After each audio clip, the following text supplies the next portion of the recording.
Vamos a empezar con la primera práctica. En la primera semana tienen ustedes dos prácticas. La primera, Fisiopato se divide así.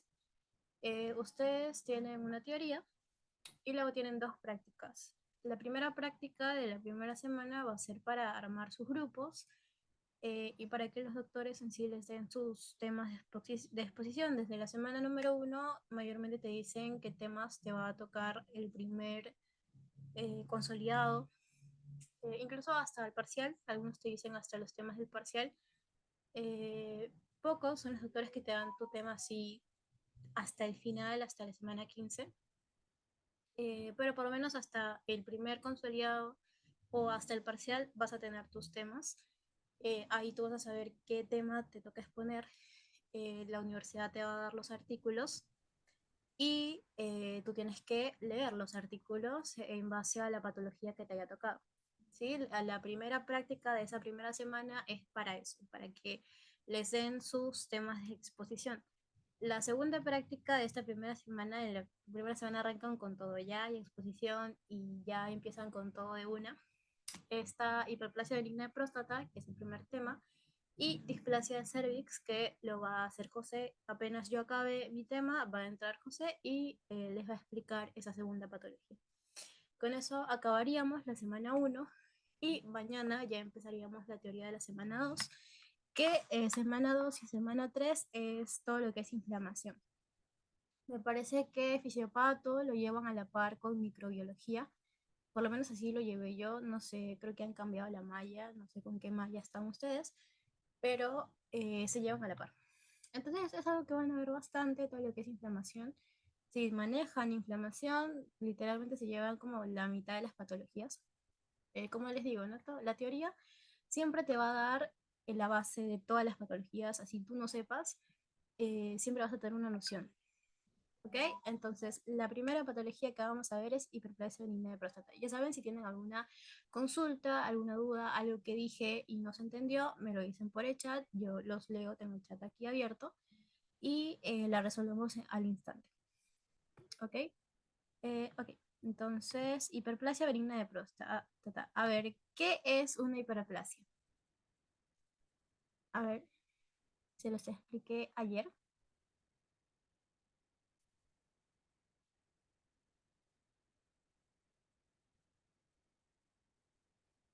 ¿Qué dice Grecia? ¿Qué dice Mateo? Ana, ¿se acuerdan que era una hiperplasia? Ya es una proliferación celular, muy bien, Mateo. ¿Y esa proliferación celular a qué te lleva? ¿A que aumente qué? ¿El número o el tamaño?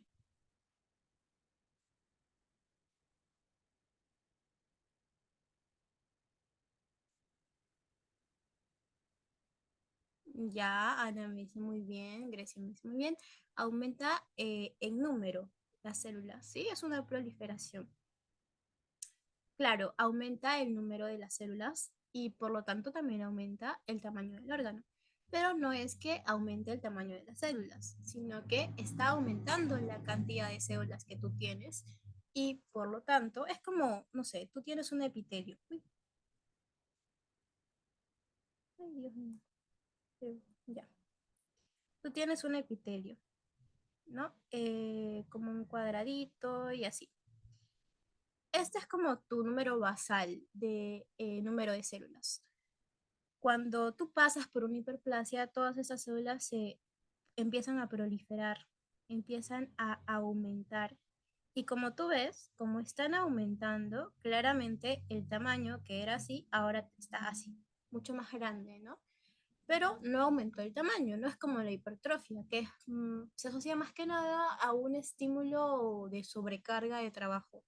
Aquí en la hiperplasia lo que aumenta como tal es el número de células.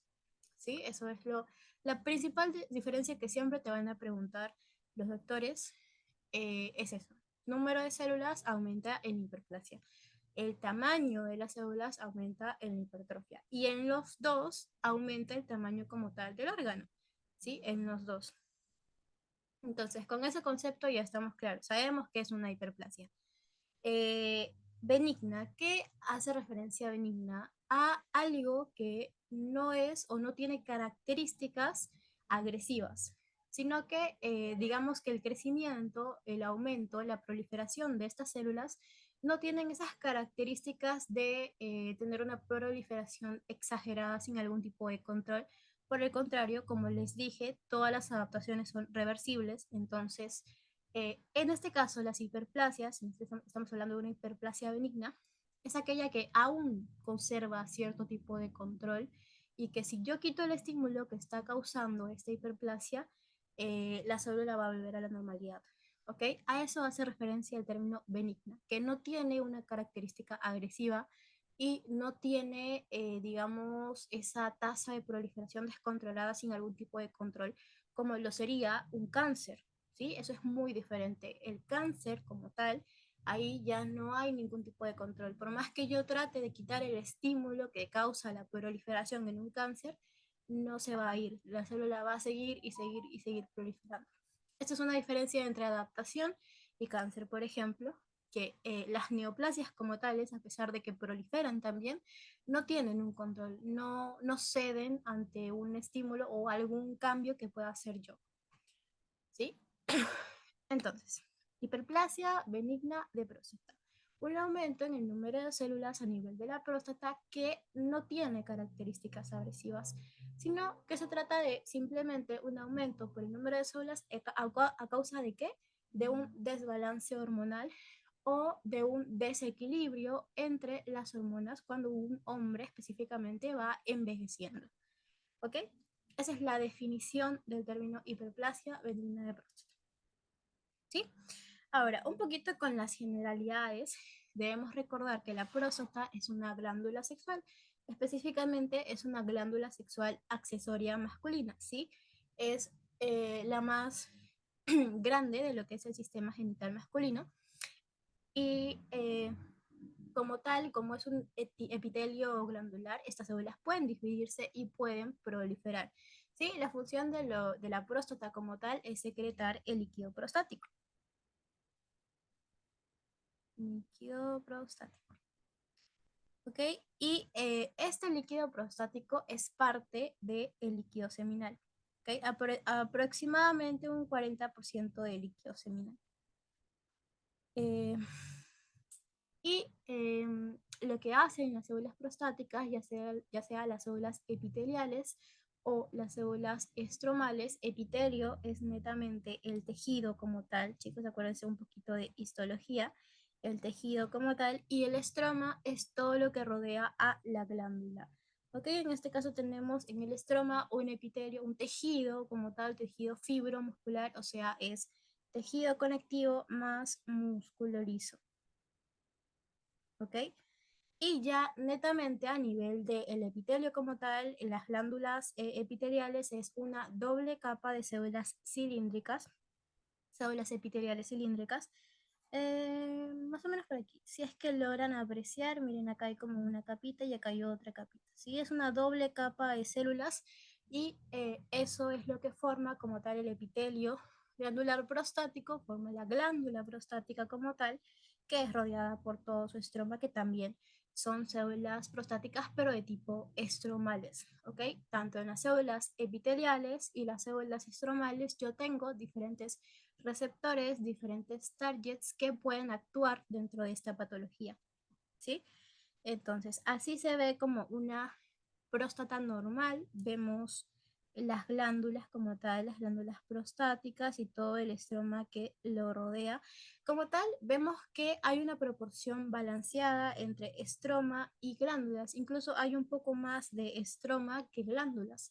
En una hiperplasia benigna de próstata, como ya te lo mencioné, hay un aumento en el número de las células. Entonces, por lo tanto, estas células, sobre todo las células epiteliales de tipo glandulares, ¿sí? Son las que empiezan a proliferar y proliferar y proliferar y proliferar y empiezan como que a haber muchas más células, muchas más glándulas y la concentración o la proporción que yo tenía de estroma con las glándulas como tal se empieza a perder. y yo empiezo a ver demasiadas glándulas. Si ven aquí, como que el estroma está súper chiquito, ¿ok? Está como que se nota mucho menos porque hay una gran cantidad de glándulas, ¿ok? Es eso. Ahora, este líquido prostático como tal, ¿sí? Dentro de este líquido prostático, aparte de sintetizar este líquido prostático, lo que hace la próstata es sintetizar proteínas específicas, ¿ok? Por ejemplo, dentro de estas proteínas está el antígeno prostático específico, ¿ok? A esto yo lo puedo abreviar como PSA. De repente lo han escuchado. ¿Y por qué yo te menciono esto? Porque el PSA, estas proteínas, están dentro de este líquido prostático como tal. Y si yo tengo una condición en la que el órgano como tal está teniendo un aumento en el número celular, y digamos, una célula normal se encarga de secretar PSA. Si yo tengo muchas células que también se encargan de secretar PSA, el nivel de PSA que yo tenía anteriormente con un número de células normales, o sea, establecidos ya, era como de 5.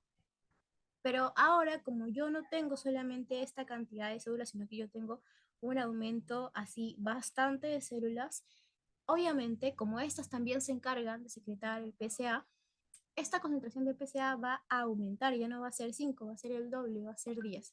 Bueno, nunca tanto. Ponle 7, ¿ya?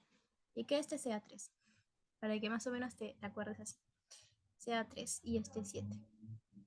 ¿Qué pasa? Que como el órgano está teniendo un aumento en el número de células, todas estas células siguen funcionando, ¿sí? Siguen cumpliendo su función, que es secretar el líquido prostático. Dentro de ese líquido prostático yo tengo la proteína específica de la próstata. ¿Y por qué? Porque la próstata es el único órgano que lo puede secretar, ¿sí? Nosotros podemos medir esta proteína en los varones, ¿sí? Y a partir de sus valores, si por ejemplo yo tengo valores menores a 4, eso es un valor normal de PSA, ¿sí? Más o menos hasta 4, algunos hospitales lo consideran como el valor límite de PSA. Y si pasan los valores de 4, ya tú empiezas, y más que nada si el paciente también tiene más de 60 años, por ejemplo, tú ya empiezas a sospechar o a orientarte en una hiperplasia benigna de próstata. ¿Ok?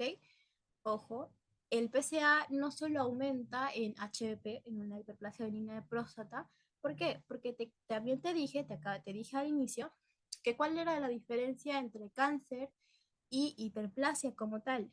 En los dos hay proliferación.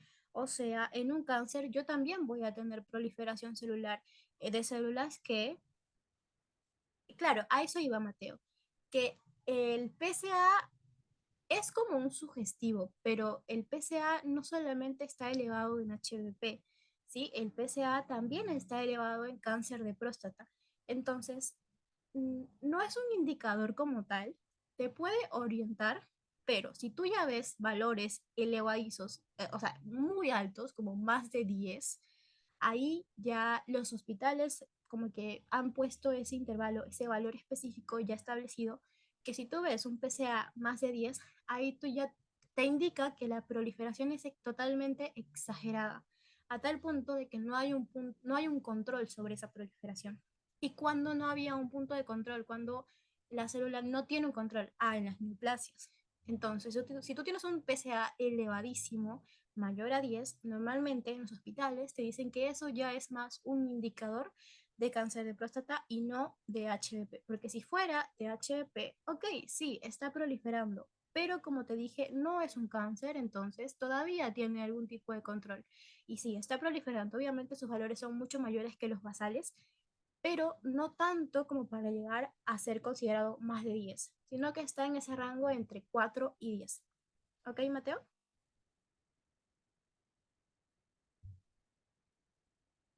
Ujú, ya. Entonces, eso es uno de los indicadores que yo puedo utilizar para orientarme a un HBP, ¿sí? El PSA, que es el antígeno prostático específico. Es el único órgano que lo produce, ¿sí? Es el único órgano que produce esa proteína. Em, por eso es muy confiable, porque al ser el único órgano que produce esa proteína, si yo tengo valores altos, yo ya sé que el problema está de frente en la próstata, ¿sí? A diferencia de otras enzimas que de repente no solamente se producen en un órgano, entonces como que se eleven, por ejemplo, las enzimas hepáticas, que se eleven no necesariamente te hace referencia a un daño a nivel hepático. Las enzimas hepáticas también se elevan por daño a nivel de la vía biliar. Entonces como que de repente algunas enzimas no son tan específicas, pero en cambio el PSA es recontra específico y al ser el único órgano que lo secreta la próstata, tú ya sabes que si está elevado, ok, aquí hay un problema prostático. Tú ya sabes de frente que el problema está ahí en la próstata, ¿ok? Ya luego tienes que diferenciar qué tan alto está, ¿no? Qué tan alto está, si es para una hiperplasia o para un cáncer. Sí, cáncer también está dentro de tus conversatorios, eso te lo va a explicar José cuando lleguemos al tema de neoplasias, que es la semana 4. Ahí también José te va a volver a mencionar esto del PSA y tú ya lo vas a saber y le vas a poder contestar. ¿Ok? ¿Qué más yo puedo utilizar para diferenciar entre una hiperplasia y un cáncer? Bueno, aparte del PSA, que es un gran referencial, ¿sí? Lo que hacen los doctores es un examen muy rudimentario, pero que sirve bastante, ¿sí? Que es el tracto rectal. Normalmente cuando una persona hace el tracto rectal, tú si logras inclinar en cierto ángulo, logras palpar la próstata, ¿sí? Normalmente se dice que si el doctor llega a palpar la próstata y esta está lisa, ¿ok? Si esta está lisa, es más un indicativo de HBP, de hiperplasia benigna de próstata. Pero si tú palpas la próstata y esta está como rugosa, como con, si tuviera como que elevaciones y dura, es más indicativo de un cáncer. ¿Por qué? Ahí te voy a explicar un poquito de la anatomía, ¿sí? Entonces, vamos a ponerle un stop en el por qué en cáncer se ve un poco más arrugadito y en hiperplasia un poco más liso. Eso está, la explicación está en la anatomía, ¿sí? Entonces, recordemos, aquí está la vejiga y aquí está la uretra como tal. ¿Sí? La uretra recuerda que tiene partes, ¿sí? Una parte es la uretra prostática, que sería esta de acá, toda esta de acá, y ya, bueno, posteriormente la uretra peniana. Lo que nos importa es la parte de la próstata, ¿sí? La próstata está aquí, está rodeando la uretra específicamente a nivel del esfínter vesical eh, externo, ¿sí? Aquí está como que en contacto. Entonces, en una hiperplasia aumenta el número de células y con eso aumenta el tamaño del órgano como tal. Si yo aumento, digamos, la próstata, ya no se ve, ya. Si yo aumento la próstata ya no está así, sino que ahora está así y está acá. ¿Qué causé yo? El flujo de orina va a poder salir, digamos, fácilmente como antes, si la vejiga está aquí. No, ¿cierto? Obviamente el paciente va a tener problemas para evacuar al momento de que quiera miccionar.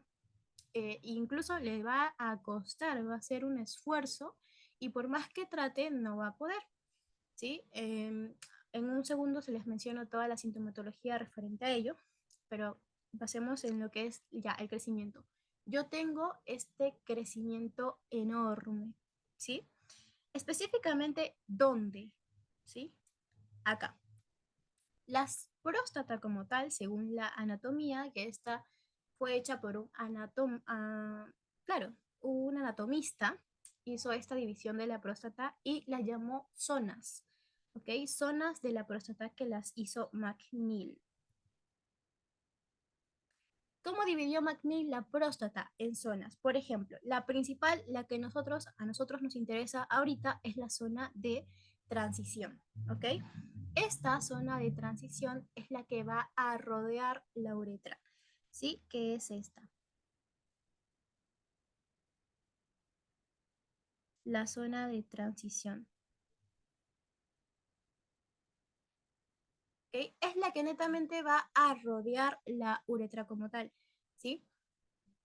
Obviamente hay más zonas, pero específicamente cuando hablamos de hiperplasia benigna de próstata, se dice que esta tiene afinidad por esta zona de transición. O sea, que si en el paciente se produce algún tipo de hiperplasia benigna de próstata, esta se va a producir a nivel de la zona de transición. Pregunta de examen: ¿dónde se produce? ¿En qué zona de la próstata se produce el HEP? En la zona de transición. ¿Por qué es pregunta de examen, Ángela? Si es algo muy datero. ¿Por qué? Porque el cáncer también tiene una zona específica a la cual va a como que va a encontrarse más, ¿sí? Si en la zona transicional es la zona de HEP, la zona de hiperplasia benigna de próstata, ¿cuál es la zona para el cáncer? La zona periférica, ¿ok? Aquí. Esta zona periférica, que es la que está literalmente afuera, ¿ok? Es la que está, es como que esta es la uretra, esta es la uretra. La zona de transición, la zona periférica, ¿sí? Es como que la zona periférica está cubriendo, incluso está cubriendo la zona de transición, que es como que la que envuelve, la que está en la parte externa, ¿sí? Esta es la zona periférica. Su mismo nombre te lo dice, periférica, al exterior, ¿ok? Y por último ya está la zona fibromuscular, que es la única zona donde yo no tengo glándulas, sino que netamente está el tejido conectivo y tejido muscular. Y la zona central, que es como la que está en medio de la zona de transición. Y aquí está la zona periférica. La que está en medio de estas dos es la zona central, ¿ok? Entonces, la zona de transición, ahí se da el HEP. La zona periférica, ahí se da el cáncer de próstata. Ahí tiene un poco más de sentido lo del tacto rectal. Porque, ¿qué te dije? Si un paciente o si un doctor encuentra la próstata agrandada y lisa, es más sugestivo de HEP. ¿Por qué? Porque ¿dónde se produce el HEP? ¿Se produce a nivel externo? No, se produce en literalmente la zona más cercana a la uretra. ¿Ok? No sé qué pasó. Ya, se produce en la zona más cercana a la uretra. Entonces, como tal, como tú palpas lo externo de la próstata, tú no vas a sentir si aquí se produjo una HEP, una hiperplasia, porque como tal, en la zona periférica no se produjo la hiperplasia benigna de próstata, se produjo adentro.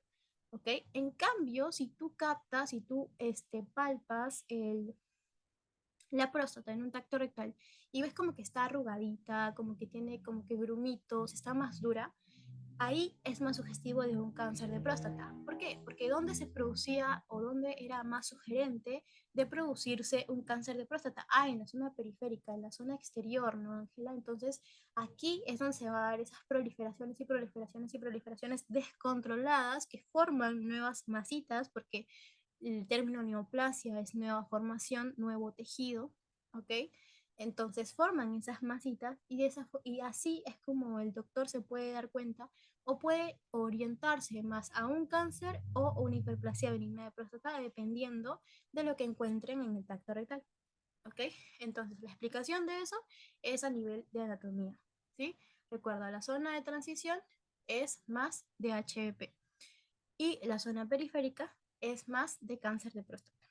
¿Ok? Son las dos únicas zonas que tienes que acordarte. El resto de zonas, no he visto que les hayan preguntado las zonas como tal, pero por si acaso, la zona fibromuscular es la única que no tiene glándulas, solamente tiene tejido conectivo como tal y músculo. Y bueno, la zona central, que es como un intermedio entre la transición y la periférica. ¿Ok? Entonces, se produce ese crecimiento, esa hiperplasia benigna de próstata, y tú detectas eso, tú detectas que la superficie de la próstata está lisa y está agrandada. El hecho de que esté agrandada no es suficiente, o esté más grande la próstata, no es suficiente para que yo pueda decir que es un HEP. Ojo, el hecho de que yo pueda encontrar una próstata grande en un paciente no quiere decir que ya esté ocasionando un HDP. porque yo recién puedo decir que es un HP cuando el paciente está presentando síntomas, síntomas obstructivos, síntomas irritativos, ¿ok? Y ahí va lo que es la clínica, ¿sí? Como te había dicho hace un ratito, si esta próstata crece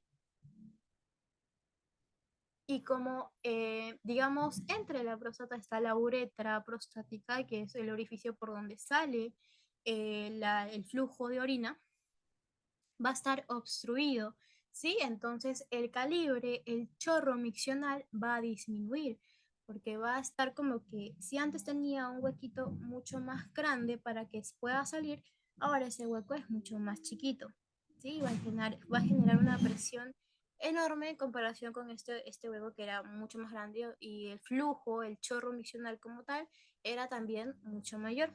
Por lo tanto, va a haber una intermitencia del chorro porque el paciente va a esforzarse por miccionar, va a hacer esa contracción de la vejiga y va a tratar de empujar y empujar y va a ser por chorritos intermitentes, intermitentes, incluso va a estar interrumpido ese chorro miccional. ¿Ok? Por lo tanto, también se va a prolongar el tiempo en el que el paciente hacía su micción. Si antes iba al baño y miccionaba en un minuto, ahora se va a demorar 2, 3, 4, 5 minutos en miccionar o sentir que ha vaciado por completo su vejiga. Incluso muchos pacientes tienen esa sensación de tenesmo, esa sensación de el vaciamiento incompleto de la vejiga. A eso yo le digo tenesmo, ¿sí? Sensación de que la vejiga no ha sido vaciada completamente. Eso ya es una sensación post-micción, ¿ok? Micción incompleta y hay un goteo terminal, porque como el mismo chorro es intermitente y hay una sensación de no haber vaciado completamente la vejiga, entonces va a haber como un goteo terminal que hace o el paciente hace como esfuerzo para poder seguir y seguir y seguir botando. ¿Ok? Entonces hay una retención urinaria, porque no todo va a salir. Es como si el músculo que está aquí, que es el músculo detrusor de la vejiga, que es el que hace la contracción para que la vejiga se pueda expulsar todo el volumen urinario, este músculo detrusor se va a esforzar, se va a esforzar, se va a esforzar, se va a seguir esforzando, va a aumentar la carga de presión, va a aumentar esa fuerza mecánica, ese estímulo mecánico. ¿Y qué va a pasar? ¿Qué tipo de adaptación va a sufrir este músculo detrusor de la vejiga? Si yo les estoy diciendo que está pasando por un aumento de estímulo mecánico, por un aumento de trabajo. Ajá, ya, muy bien, Grecia, pero ¿qué tipo de adaptación? ¿Cuál es el nombre de esa adaptación? Muy bien, Mateo. Ajá, va a pasar por una hipertrofia, ¿sí? Es muy característico que en los pacientes que están progresando su HBP, este músculo detrusor esté en una hipertrofia, esté en una hiperreactividad. Primero, el músculo detrusor va a tener una hiperreactividad, pero como yo les dije, ¿qué pasa? Que una célula no siempre se va a adaptar, o sea, no siempre va a cumplir un tiempo establecido. ¿Sí? Por un tiempo, claro, te va a adaptar, vas a tratar de expulsar todo. Pero ¿qué pasa? Es que la célula se cansa, ¿sí? Si tú no le quitas ese estímulo que está produciendo esa obstrucción, la célula va a seguir y va a seguir hasta que llega un momento en el que se va a cansar y ya no va a estar hiperreactivo ese músculo detrusor. Por el contrario, ahora va a estar ya no va a producir ese reflejo de contracción. Ojo, esto es igual, no es muy común que pase porque el HEP como tal es muy incómodo para los pacientes y normalmente no llegan hasta esta fase de que el músculo detrusor deje de adaptarse. Normalmente no llegan hasta esa fase, o sea, el paciente es muy incómodo para el paciente.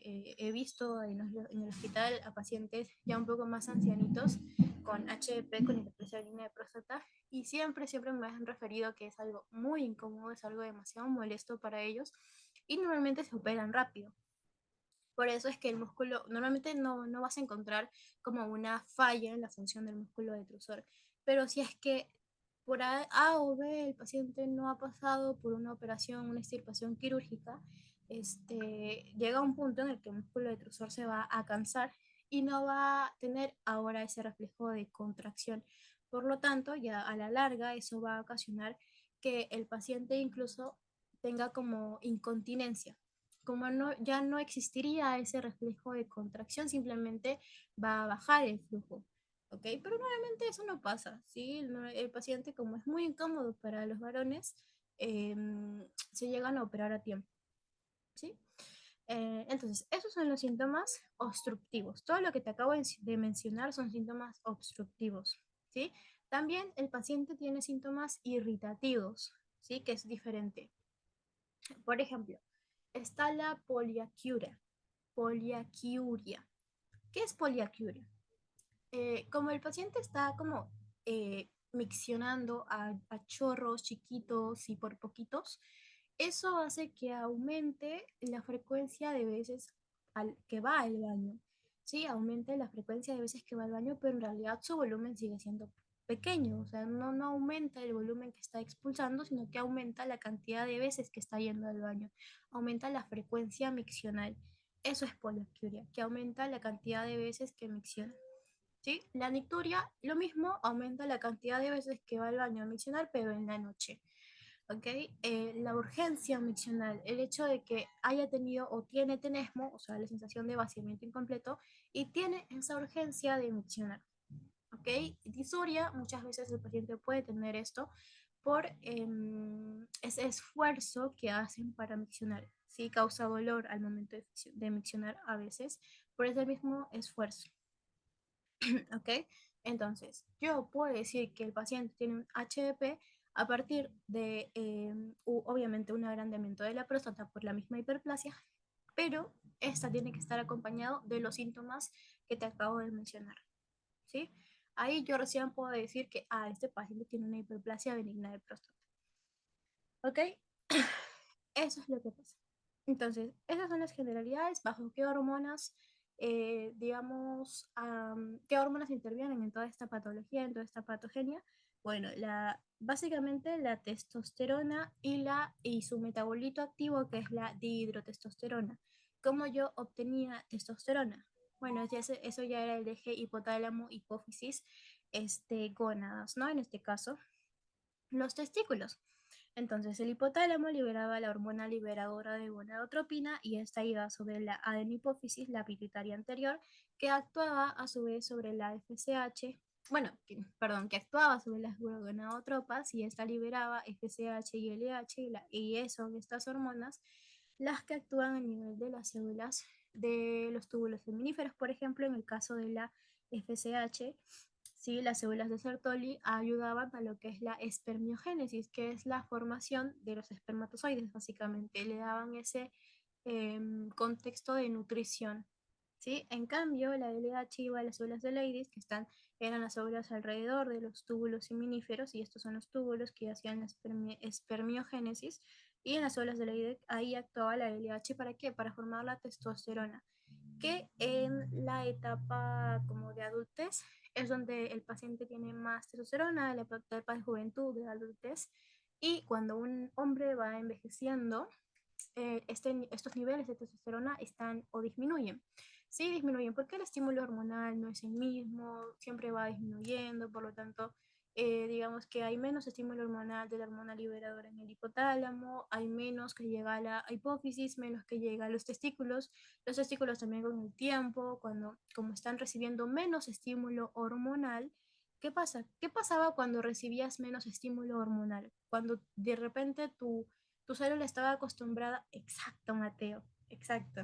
¿Qué tipo de adaptación era? Cuando tú recibías menos de lo que estabas acostumbrado y tu célula dice, ok, yo tengo que sobrevivir con esto poquito que me está llegando. ¿Qué pasa con eso? Ajá, exacto. Muy bien, Mateo, muy bien, Ana.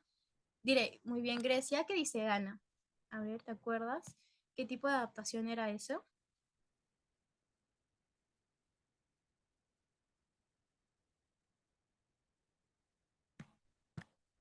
¿Sí? Cuando perdías estímulo, cuando perdías eso que estaba llegando, era la atrofia, ¿cierto?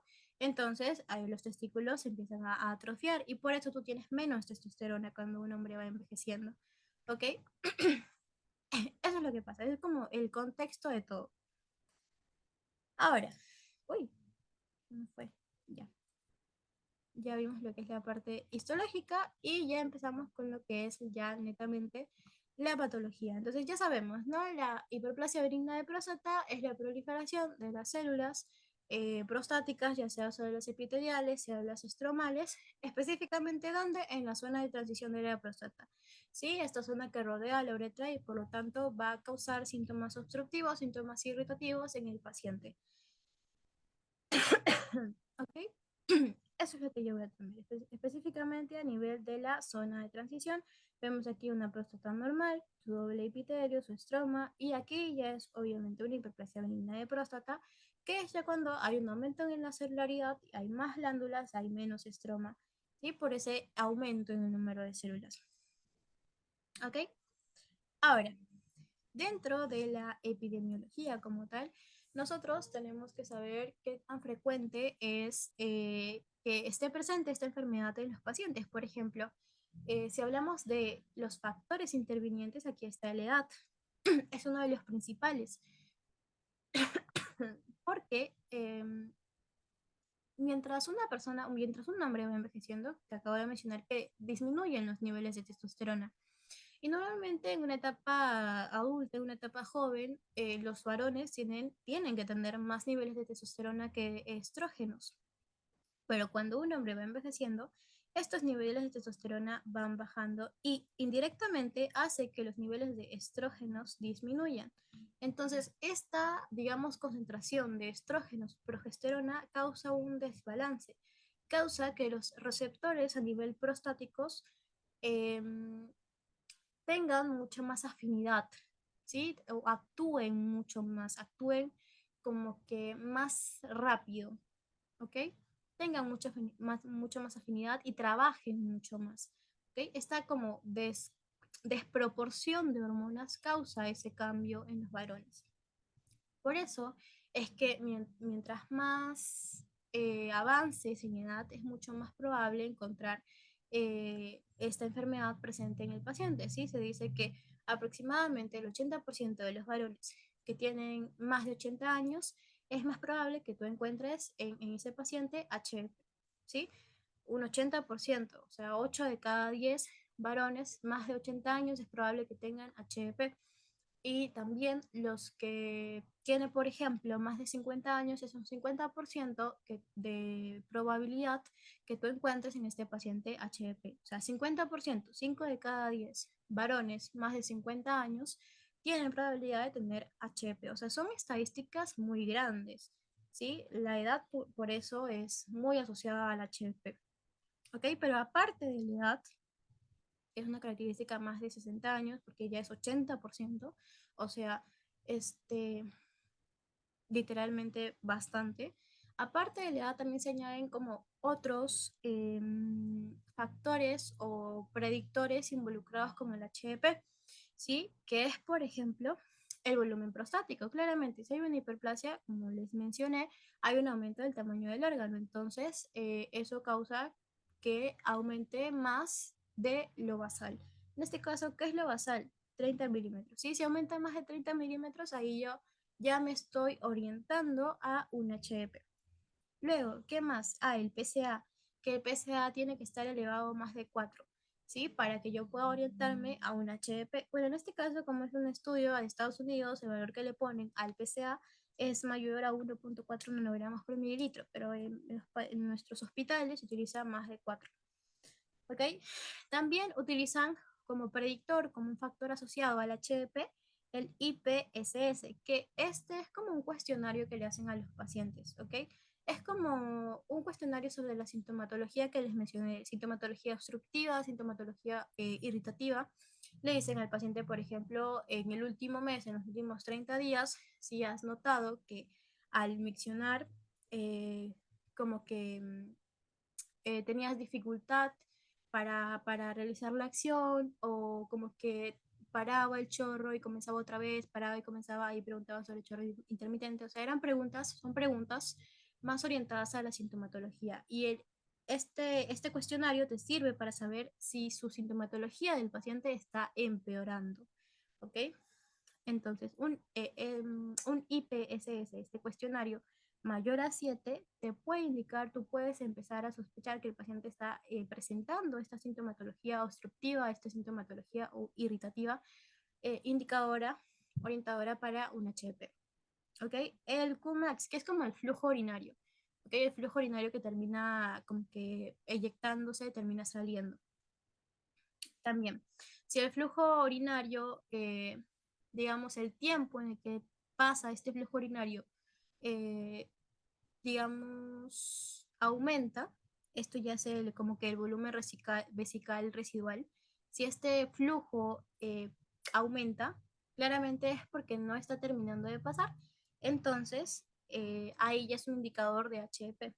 Pero si este flujo, digamos, ya no es tan rápido, no tiene la misma velocidad, entonces, es decir, es más lento, eso quiere decir que hay algo obstruyendo el paso, ¿no? Entonces, si este flujo, la velocidad de este flujo disminuye, también es un indicador de HF. ¿Ok? En cuanto, por ejemplo, a las características ya un poco más dinámicas, está el aumento del IPSS, que es este cuestionario. ¿Por qué? Porque es un indicador. O sea, si el paciente tiene más puntaje, eso quiere decir que sus síntomas están empeorando y por lo tanto que su obstrucción también está empeorando, ¿sí? También está lo que es la molestia, una molestia creciente o una retención de la orina como tal que te puede causar infecciones, aumento de este volumen vesical residual, porque está la obstrucción y no puede salir por completo todo ese volumen, ¿sí? Es básicamente todos estos estímulos dinámicos, ¿ok? Y las complicaciones al nivel del HEP son los síntomas, es más sintomatológico, ¿sí? Es que el síntoma del paciente va a empeorar, ¿ok? Incluso gracias a esa retención aguda de orina se van a provocar o pueden haber infecciones en el tracto urinario, porque como se está estancando prácticamente la orina, recuerden que toda orina, todo como líquido estancado es un caldo de cultivo para las bacterias, entonces van a proliferar bacterias y va a propiciar a una infección, ¿ok? Y por lo mismo, como hay un estancamiento de la orina, todos los sedimentos, todos los componentes propios de la orina van a como que caer, van a depositarse y van a ser tendentes a formar cálculos, ¿ok? Formando cálculos o por la misma retención urinaria puede ocasionar una insuficiencia renal. ¿Ok? También. O la hematuria por el mismo esfuerzo que hacen los pacientes para miccionar, también pueden ocasionar eso. ¿Ok? Entonces, el factor que está más asociado es la edad, ¿sí? Aquí vemos, mientras más edad un hombre tenga, mayor incidencia yo voy a encontrar de HEP. ¿Ok? ¿Por qué? Porque a más edad hay una mayor como que desbalance hormonal entre testosterona y estrógenos y por lo tanto hay una mayor afinidad en los receptores, que eso ya lo vamos a entender con la patogenia como tal, y va a propiciar un HEP. ¿Ok? Eso es básicamente con lo que es la epidemiología. Los factores de riesgo, ya lo mencioné. Uno, la edad es muy importante, ¿sí? Mientras más edad tenga un varón, es más probable encontrar HEP. ¿Ok? Específicamente, por ejemplo, esto primero lo basaron en estudios, se hacían diferentes estudios, diferentes como investigaciones, cortes. Por ejemplo, en un grupo se hizo como una medición en base a pruebas de imágenes en un determinado año y 4 años después se hizo en el mismo grupo también una medición a través de pruebas de imágenes para ver el tamaño de la próstata y se encontró que sí, había un aumento prostático. ¿Específicamente de cuánto? De 0,6 mililitros por año. Eso es lo que aumenta la próstata por cada año que va pasando, ¿sí? Mientras más un hombre va envejeciendo. Luego, en los factores de riesgo también se asocian lo que es el síndrome metabólico, ¿ok? Que es básicamente un conjunto de condiciones asociadas. ¿sí? Incluye lo que es la hipertensión, la dislipidemia, la diabetes mellitus, que está asociada a lo que es la resistencia a la insulina y la hiperinsulinemia, estas dos van juntas. Entonces, todas estas condiciones también en base a estudios se encontró que, digamos, los pacientes que tienen estas condiciones son más propensos o tienen una mayor tendencia a tener HEP. Sí, es en base a estudios que se han recabado, ¿sí? Se ha determinado diferentes porcentajes para cada uno. Y, por ejemplo, las personas que tienen hipertensión, un 36% de las personas que tienen hipertensión se les puede encontrar ya adultos más mayores, ¿sí? HDP. Lo mismo con cada condición. ¿Ok? En cuanto a la obesidad, ahí se relaciona un poco más con lo que es ese estímulo inflamatorio, específicamente porque la obesidad activa una vía inflamatoria específica, que es el factor nuclear kappa B. ¿Ok? Esta vía es una vía inflamatoria, que lo que hace es aumentar el número de citoquinas. ¿Y por qué? ¿O qué tiene que ver eso con la HEP? Bueno, la inflamación se ha establecido que tiene un rol dentro de la patogenia del HEP, específicamente que interviene en la progresión de la enfermedad. ¿Sí? ¿Qué pasa? Que normalmente dentro de nuestro tejido prostático nosotros tenemos como tal células inflamatorias, ¿sí? Porque como está tan cerca de la vejiga y de repente puede haber contacto, una retención urinaria, obviamente eso es un caldo de cultivo y las células prostáticas, el tejido prostático como tal, necesita protegerse de esa posibilidad de infección y por eso es que tiene células inmunes dentro del tejido como tal.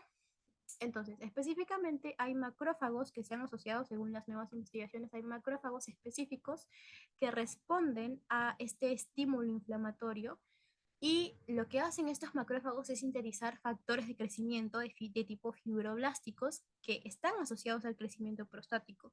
¿Ok? Es por eso que han asociado más la inflamación a un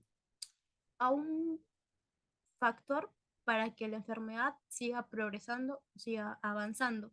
Porque mientras más inflamación tenga, en este caso presente, va a haber muchas más células, en este caso macrófagos inductores de los factores de crecimiento de tipo fibroblásticos y por eso va a haber mayores factores de crecimiento y ya sabemos, les expliqué en la demostrativa que los factores de crecimiento están asociados a rutas de proliferación, o sea, están asociados a rutas donde la célula va a aumentar en número, va a proliferar, ¿ok? Entonces es por esa razón que la obesidad, al estar asociada con la inflamación, es un factor de riesgo para la HDP. Pero aparte de eso, aparte de la inflamación, también está asociada con la aromatización, que es la conversión de testosterona a estrógenos. Y normalmente las personas que son obesas tienen muchos adipocitos y ahí se da esa conversión de lo que es este testosterona a estrógenos.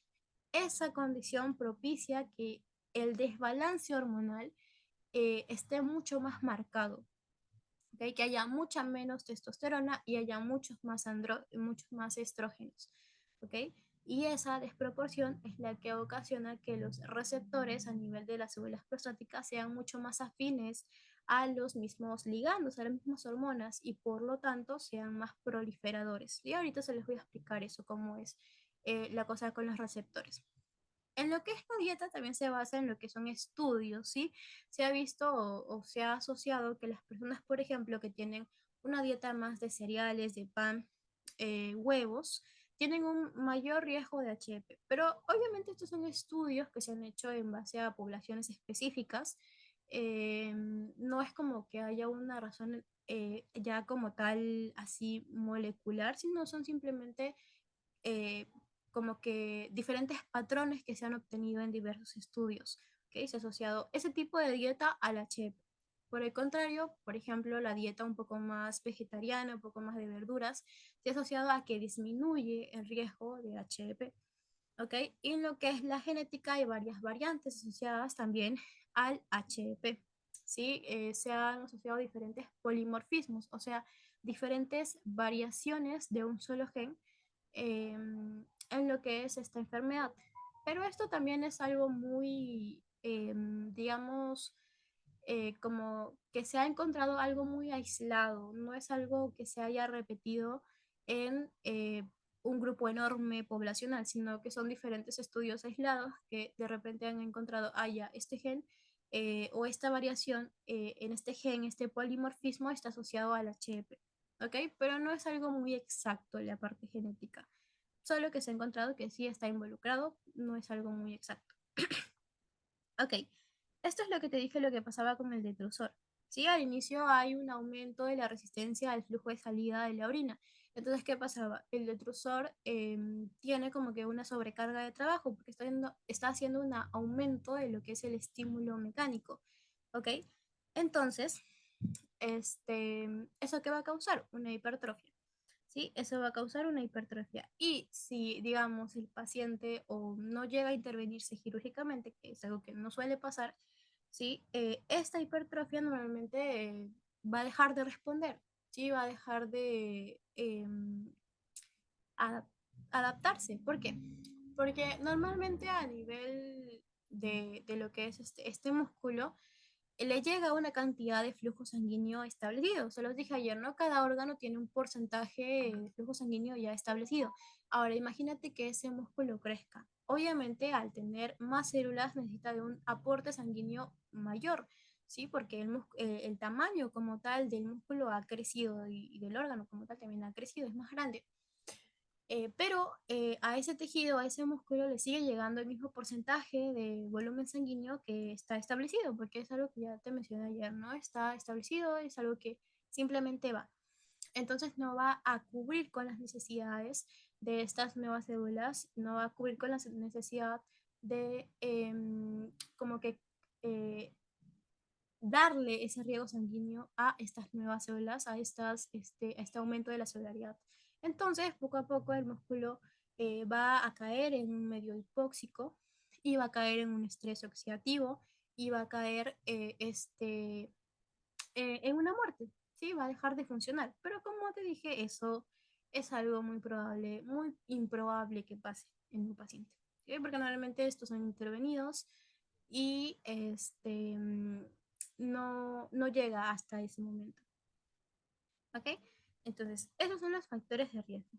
Y ahora sí, empezando con la patogenia, que ya es literalmente la última parte, ¿ok?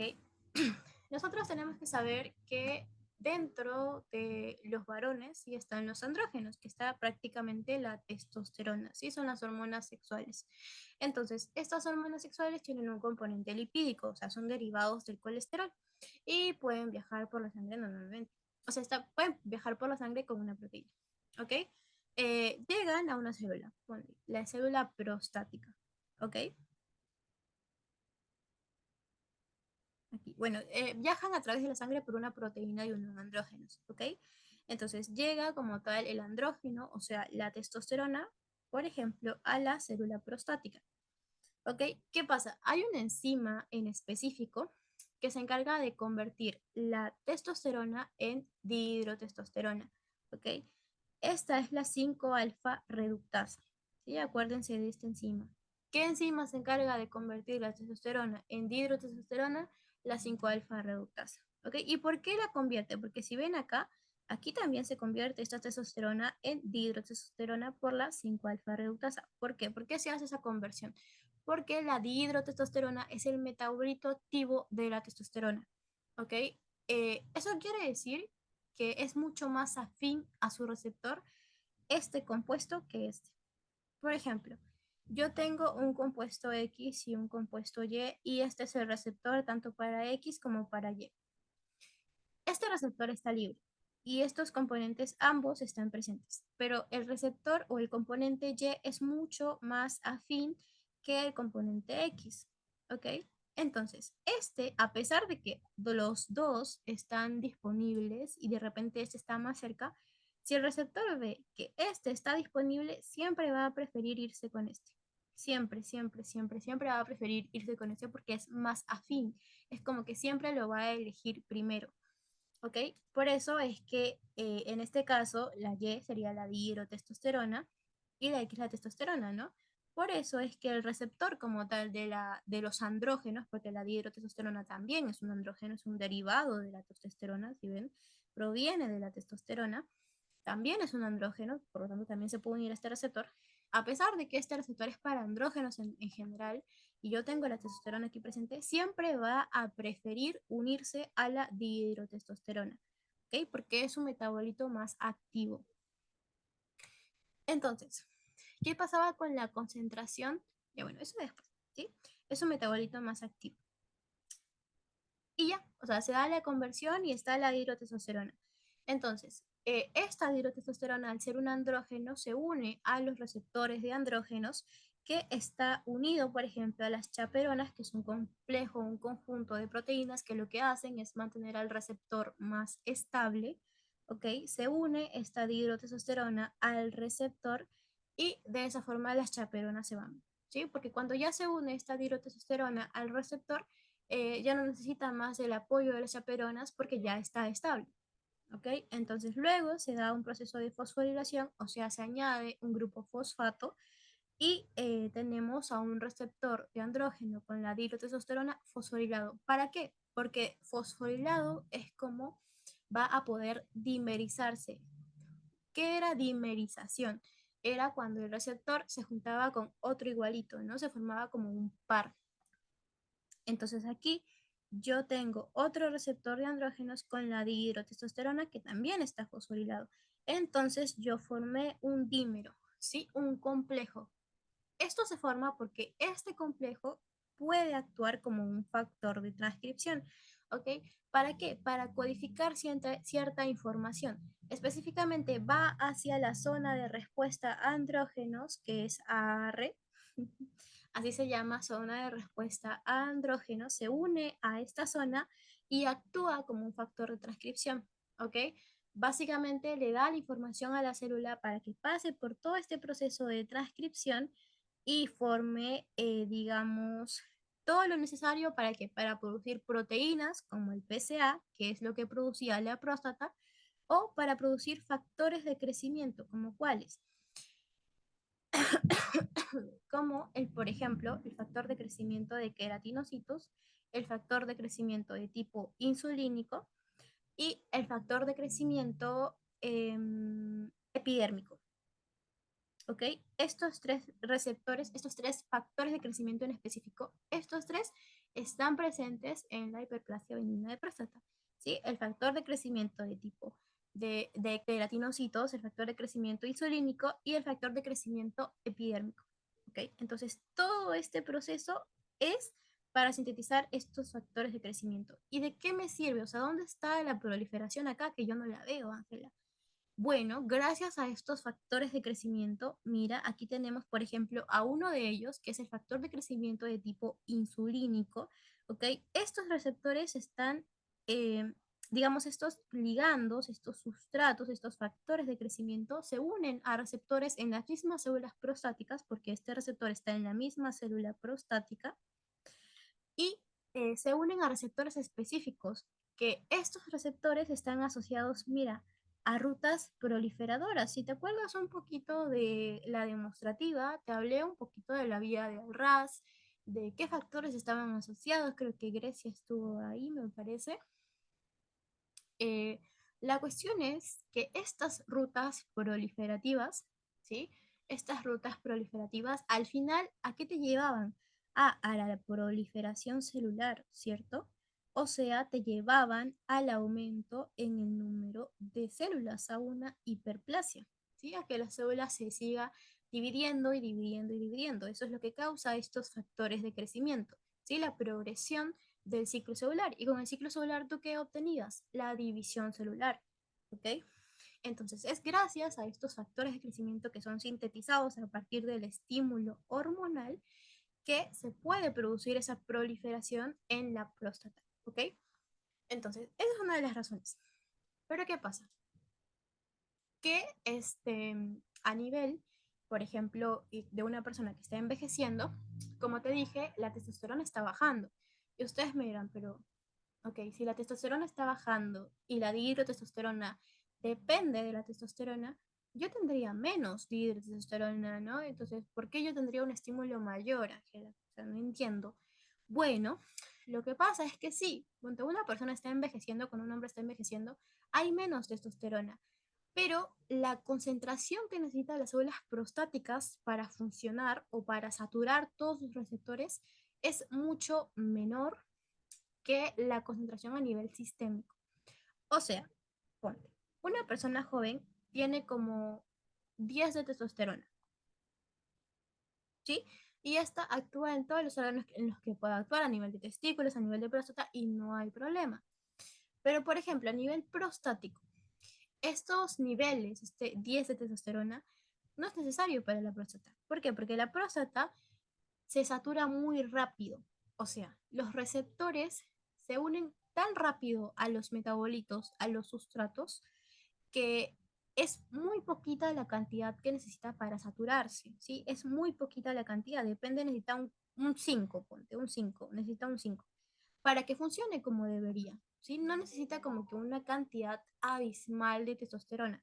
Entonces, cuando un hombre va envejeciendo, sí, sus niveles de testosterona se reducen, ¿ok? Ponte a un 6, pero como tal, la próstata siempre ha necesitado menos niveles, menos valores de como tal hormonales para funcionar, ¿ok? Para hacer su función normal, que es sintetizar proteínas, sintetizar factores de crecimiento, ¿ok?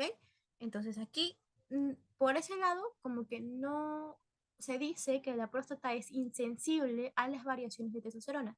¿Por qué? Porque en realidad no le afecta en nada que los niveles de testosterona hayan bajado, porque a pesar de que hayan bajado, la próstata como tal necesita de un poco nivel, ¿sí? No hay como una afectación como tal en ese sentido. Entonces, ¿por qué los jóvenes entonces no hacen hiperplasia benigna de próstata si tienen el mismo estímulo hormonal? O sea, ¿cuál es la diferencia ahí, Ángela? Bueno, lo que pasa es que cuando una persona también, cuando va envejeciendo, por ese como que intercambio de aumento de estrógenos, lo que hacen los estrógenos es también alterar este balance que antes con una persona joven tenía, ¿sí? Que era el balance entre la proliferación y la muerte celular, ¿ok? Porque yo te dije, ¿no? La próstata necesita de pocos niveles, ¿ok? Entonces, no importa si está joven, si está viejo, la próstata siempre va a hacer este estímulo de sintetizar proteínas, sintetizar factores de crecimiento. Entonces, ¿por qué los jóvenes no hacen HBP? Bueno, porque en la juventud, en la adultez, ahí se tiene un equilibrio entre las células de proliferación y en la muerte celular. O sea, una célula prolifera y otra muere. Una célula prolifera y otra muere. En cambio, cuando una persona va envejeciendo, por esa misma desconcentración de hormonas, ¿sí? Eso causa que este balance se vea afectado y ya no haya una correcta compensación. Es como que si una prolifera, una prolifera, una prolifera y de repente una se muere. Pero obviamente hay más proliferando. ¿Ok? Entonces son estos estrógenos, esta desproporción a nivel hormonal, lo que causan este desbalance entre la proliferación y la muerte celular, y eso es lo que causa el HBP. ¿Sí? Este desbalance entre estos dos componentes de proliferación y muerte celular es lo que causa el HDP, ¿sí? Obviamente esto es beneficiado por los diferentes factores de crecimiento que te mencioné, el de queratinocitos, el epidérmico, el insulínico. ¿Okay? Los andrógenos como tal te llevan a la proliferación, claro que sí, porque estos producen los factores de crecimiento de las proteínas que actúan a nivel de las mismas células, ¿sí? Porque si se dan cuenta, esta misma célula produjo estos factores de crecimiento y es esta misma célula la que usa estos factores que acaba de producir bajo sus mismos receptores. ¿Ok? Eso es un tipo de estimulación que es estimulación autocrina. ¿Ok? Entonces, eso es lo que pasa. Se da un desequilibrio por ese desbalance hormonal, por ese aumento de estrógenos. ¿Ok? Además, aparte de eso, también se dice que los estrógenos actúan inhibiendo la muerte celular. ¿Ok? Entonces, de esa forma también, como que propician la proliferación, propician que las células se queden proliferando. ¿Sí? Eso es lo que pasa. Este gráfico es similar al de acá, ¿sí? Por ejemplo, yo tengo una glándula prostática, aquí están las células epiteliales, aquí está su estroma, Y acá tenemos las células, ¿no? Células epiteliales, células estromales, a las que llega el estímulo hormonal, la testosterona, que pasa por la 5-alfa reductasa y ahí esta testosterona se convierte en dihidrotestosterona, que es su metabolito activo, ¿ok? Aquí también debería haber un gráfico para convertirse, porque como les dije, los receptores siempre van a ser mucho más afín a la dihidrotestosterona, ¿ok? Entonces, ya unido este receptor, esta dihidrotestosterona con el receptor de andrógenos, ¿qué pasa? Que se dimeriza, ¿no? Se dimeriza y pueden entrar al núcleo, pueden unirse a una zona específica de respuesta a estrógenos y codificar información. ¿Para qué? Para hacer la transcripción, la traducción de proteínas como el PCA o de factores de crecimiento como el factor de crecimiento de queratinocitos, epidérmico y de tipo insulínico. ¿Para qué? Para actuar sobre sus propios receptores, ¿sí? Acá también hay receptores que están asociados a rutas proliferativas, ¿sí? Y al final lo que voy a obtener es la proliferación celular, el aumento en el número de células, ¿ok? Que por el desbalance de estrógenos progesterona, eso va a ocasionar que haya un desbalance entre la proliferación y la muerte celular, además de que ese desbalance de hormonas, ese aumento de estrógenos, lo que va a ocasionar en este caso es que los propios receptores, en este caso los propios receptores de andrógenos, también sean mucho más afines, ¿ok? Sean mucho más, como que respondan más rápido. Y al responder más rápido van a sintetizar más factores de crecimiento y van a tener más proliferación, ¿ok? Lo que entra en lo que es la de unido subreceptor fosforilado. Ajá, sí, muy bien, Mateo. Lo que entra en lo que es el receptor de andrógenos con la dihidrotestosterona que está fosforilado. Y esta fosforilación le permite dimerizarse, o sea, unirse con una copia igualita, o sea, ¿ven? Acá está el receptor de andrógenos, dihidrotestosterona y fósforo, el grupo fosfato que se une por la fosforilación y se dimeriza, o sea, son dos componentes. Y esa dimerización es lo que permite que este conjunto sea un factor de transcripción para codificar la información de factores de crecimiento y de proteínas. ¿Ok? ¿Sí?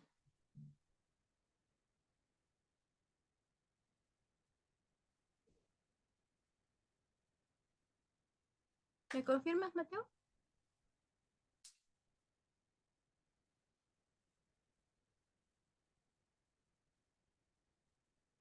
Ah, ya, no te vi. Ya. Entonces, eso, ¿no? Eso es lo que pasa. Y como esta misma célula está produciendo sus factores de crecimiento y es esta misma célula la que los está aprovechando, a eso yo le puedo decir regulación autocrina. Es auto, se está autoestimulando. ¿Ok? ¿Para qué? Para la proliferación. Por ejemplo, también lo que puede pasar es que estos factores de crecimiento que se están liberando también pueden actuar a nivel de esta célula epitelial. Por ejemplo, si este factor de crecimiento ha salido de la célula estromal, también puede actuar a través de la célula epitelial. ¿Por qué? Porque las células epiteliales también tienen este receptor para los factores de crecimiento. ¿Ok? Entonces también sea eso activa las vías proliferativas y como tal activa la proliferación celular y de acuerdo a eso se da la proliferación celular. ¿Ok? Eso es lo que pasa. Eso yo le digo regulación paracrina, porque está como cerca, pero sigue estando en el mismo órgano. ¿Ok? Sigue estando en el mismo órgano. Está cerca. En cambio, el tipo de regulación endocrina, la dihidrotestosterona, no solamente la puedo obtener a través de la testosterona como tal, sino también se puede sintetizar a nivel de músculo, a nivel de hígado. ¿Ok? Entonces ahí esta dihidrotestosterona sintetizada en esos diferentes órganos van por el torrente sanguíneo y pueden ir a la próstata y actuar sobre estas mismas células, tanto estromales como epiteliales, ¿ok? Y a eso, a ese tipo de regulación que viene de otro órgano diferente, es la regulación endocrina, ¿ok? Entonces aquí actúan los tres tipos de regulaciones: autocrina, paracrina y endocrina, ¿ok? Ese es el fundamento del HEP. ¿Sí? Cuando una célula está totalmente normal, un paciente joven siempre va a tener un equilibrio entre la proliferación y la muerte celular. pero cuando un paciente va envejeciendo, los niveles de testosterona van bajando, eso quiere decir que los de estrógenos van a aumentar, se va a perder esa proporción y eso va a causar un desequilibrio entre esta proliferación y esta muerte celular. ¿Ok? Que se va a ver beneficiada con los factores de crecimiento, que van a seguir proliferando y que más aún se va a ver súper beneficiada o digamos, esta progresión se va a ver como favorecida. ¿Por qué? Por la inflamación. ¿Sí? En el artículo que les da la propia universidad, les habla sobre el rol de la inflamación en la hiperplasia benigna de próstata. Básicamente lo que te dicen primero es el papel de la obesidad. ¿Sí? Que ya te lo mencioné. Aquí, ¿quién actúa? Una ruta en específico, que es el factor nuclear kappa B, que a partir de estas se van a sintetizar citoquinas y van a propiciar que aumenten un tipo de factor de crecimiento específico, que es el factor de crecimiento de tipo fibroblásticos. ¿Ok? Estos factores de crecimiento de tipos eh, fibroblástico también están asociados a estas rutas proliferativas y por lo tanto a la proliferación celular en general. ¿Ok? Entonces eso lleva a un aumento en el número de células. Eso es lo que pasa. ¿Ok? También se dice que este estímulo inflamatorio está asociado con macrófagos específicos y se dice que específicamente la zona de transición tiene la capacidad de llamar a más macrófagos que van a sintetizar estos factores de crecimiento de tipos fibroblásticos y es por eso, es la primera teoría que se ha postulado del por qué el HEP es más común en la zona de transición. ¿Por qué? Porque a nivel de esta zona de transición, el tejido como tal puede atraer a muchas más células inflamatorias y por lo tanto a más síntesis de factores de crecimiento y por lo tanto a mayor proliferación celular. ¿Ok? Es por eso. Aparte de lo que es el estímulo inflamatorio como tal, también el HEP lo relacionaron con el músculo liso prostático. ¿Ok? Aquí está la vejiga y aquí está la próstata. Entonces, dentro de la próstata yo te dije que en el estroma es tejido fibromuscular, o sea, es tejido tanto de músculo como tejido conectivo. Ese músculo que está en la próstata como tal hace contracción. ¿Por qué? Por un estímulo adrenérgico, ¿sí? Es característico de los pacientes con hiperplasia. Entonces, ese estímulo adrenérgico hace que se active este músculo liso prostático. Y si yo ya tengo una próstata agrandada y aparte esta próstata hace un proceso de contracción, obviamente voy a empeorar la condición del paciente, ¿sí? Por eso es que a los pacientes que tienen HEP también se le da los inhibidores de los receptores alfa 1. ¿Sí? Los receptores alfa 1 son los que se encargan de hacer la contracción en este músculo liso prostático. Entonces yo tengo que inhibir que se dé esa contracción para no empeorar la condición del paciente, porque si de por sí la próstata ya está agrandada, imagínate que haga contracción, es mucho peor la obstrucción, ¿no? Entonces, por eso a los pacientes se les da bloqueadores de alfa 1 para que no se dé esa contracción en el músculo liso prostático y la sintomatología como tal pueda mejorar. Claramente, como digamos, este antagonismo de los receptores alfa 1, este bloqueo de los receptores alfa 1, está actuando netamente a nivel del músculo liso, no necesariamente como tal en un estímulo o no interviene como tal en la proliferación, no se ha visto resultados en disminuir el tamaño de la próstata, simplemente una disminución de la sintomatología del paciente, ¿sí? Pero igual sirve para que el paciente se sienta más cómodo. Sí, lo que sí se ha visto que reduce como tal el tamaño de la próstata, bueno, primero, ¿cuáles son, por ejemplo, los bloqueadores alfa 1? Sí, por ejemplo, la tamsulosina, ¿ok? Sí, la tamsulosina. Tamsulosina. Eso es lo que pueden utilizar. O quien era el iniciador de todo esto, de todo este estímulo, bueno, la dihidrotestosterona. ¿Y tú cómo podías obtener dihidrotestosterona? A partir de la testosterona. Entonces yo tengo que bloquear esa enzima que convierte la testosterona en dihidrotestosterona. ¿Sí? ¿A quién bloqueo específicamente? A la 5-alfa reductasa, ¿ok? Aquí se utilizan, por ejemplo, los inhibidores de la 5-alfa reductasa, como la dutasterida, por ejemplo. ¿sí? Son opciones de terapias que puedes usar y en este caso la inhibición de esta 5-alfa reductasa sí se ha demostrado que, digamos, favorece una reducción en el tamaño de la próstata. ¿Ok? Pero como tal, la síntesis de esta patología es eso. Hay un desequilibrio entre la proliferación y la muerte celular, que se ve beneficiado por el desbalance de hormonas, se ve beneficiado por la propia inflamación, que en general el estímulo inflamatorio no le han dado un contexto.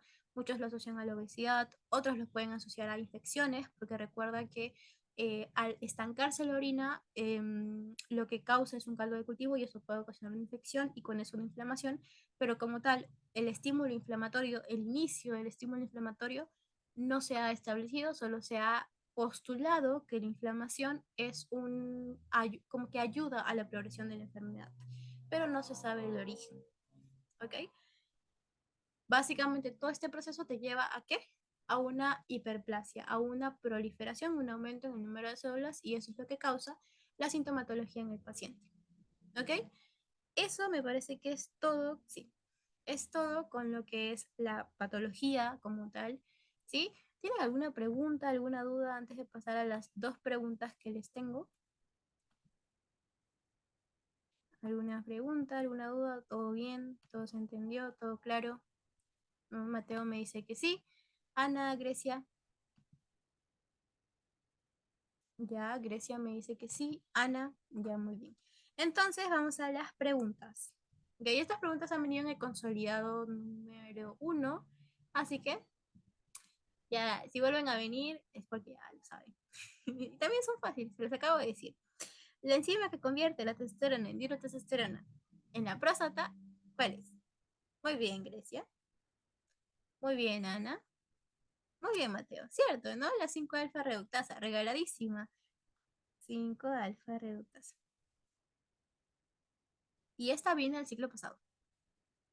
A ver, escribe un factor de crecimiento que interviene en la proliferación celular en el HEP. Yo te mencioné 3, pero en el examen solo le escribieron 1. Ya, ajá, ya. A ver, dígame los 3. Ya, ya, ok. Me faltó uno, creo. Ahí está, Ana me dijo los 3, queratinocitos, insulínico y epidermico, ¿no? Esos son los 3. En el examen solo les pedían a los chicos poner uno, ¿no? Tú podías poner el factor de crecimiento tipo insulínico. Ah, eso sí, pregúntenle a sus doctores si aceptan siglas, porque muchas veces no te aceptan los acrónimos, las siglas. Entonces tú tienes que escribir el nombre completo, ¿ok? Pregunten eso antes de colocar en su examen. Y bueno, eso sería todo conmigo. Me parece que ahí ya está José. Hola, sí, aquí estoy. Hola, te dejo, te dejo. ¿Qué tal? ¿Qué tal? Qué bonita PPT, de verdad. Nada, ya ves. Estamos finos. Está bien, está bien. Ya, chicos, ¿cómo están? No sé, mi cámara, no sé por qué. Ya, bueno. A ver. No sé mi cámara. Pero bueno, chicos, hasta que mi cámara funcione, tómense 5 minutitos, ¿ya? Vayan a tomar agua, vayan a repasar sus ideas. Y luego venimos, ¿ya? Para ver el último tema de la semana 1. ¿Ya? Esta semana solamente tiene 2 patologías, las demás sí ya tienen más. Y ya, nada más, chicos. Vuelvan y venimos en aproximadamente 5 minutos, ¿ya? Volvemos a las 5:55. Volvemos, chicos, volvemos. Vayan, vayan, vayan. Mientras que Ángela deja de grabar. Permítame dejar de grabar.